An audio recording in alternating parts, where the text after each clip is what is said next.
কল্পনা করুন এমন এক জায়গার কথা যেখানে কম্পাসের কাঁটা দিশা হারিয়ে ফেলে, বড় বড় জাহাজ কোনো চিহ্ন ছাড়াই উধাও হয়ে যায় এবং আকাশ থেকে বিমান নিমেষেই গায়েব হয়ে যায়। একে কেউ বলে ডেভিলস ট্রায়াঙ্গল, আবার কেউ চেনে বারমুডা ট্রায়াঙ্গেল নামে।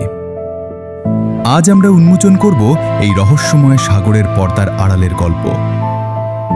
অ্যাটলান্টিক মহাসাগরের এই রহস্যময় অঞ্চলটি মূলত তিনটি বিন্দু, ফ্লোরিডার মিয়ামি, বারমুডা দ্বীপপুঞ্জ এবং পুয়ের্তো রিকোকে যুক্ত করে একটি বিশাল ত্রিভুজ তৈরি করেছে।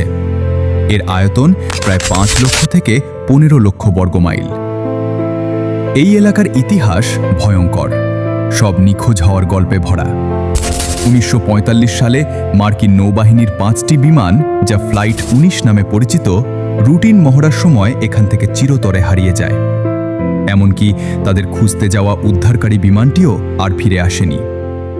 1918 সালে 306 জন যাত্রী নিয়ে ইউএসএস সাইক্লপস নামক বিশাল জাহাজটি কোনো সংকেত ছাড়াই নিখোঁজ হয়ে যায়, যার অবশিষ্টাংশ আজও খুঁজে পাওয়া যায়নি। কিন্তু বিজ্ঞান কি বলে? অনেকে মনে করেন সমুদ্রের তলদেশ থেকে নির্গত মিথেন হাইড্রেট গ্যাস পানির ঘনত্ব কমিয়ে দেয়, ফলে জাহাজগুলো ডুবে যায়। আবার অনেকে বলেন এই অঞ্চলের শক্তিশালী হারিকেন এবং 100 ফুট উঁচু দানবীয় ঢেউ বা রোগ ওয়েভ এই দুর্ঘটনার মূল কারণ। এছাড়া চৌম্বকীয় বিচ্যুতির কারণে কম্পাস এখানে ঠিকমতো কাজ করে না। বিজ্ঞান হয়তো অনেক ব্যাখ্যা দিয়েছে, কিন্তু এখনও অনেক নিখোঁজ হওয়ার রহস্যের উত্তর আমাদের অজানা। আপনার কি মনে হয়, এটি কি শুধুই প্রাকৃতিক কোনো কারণ, নাকি এর পেছনে লুকিয়ে আছে অন্য কোনো রহস্য? কমেন্টে আমাদের জানান।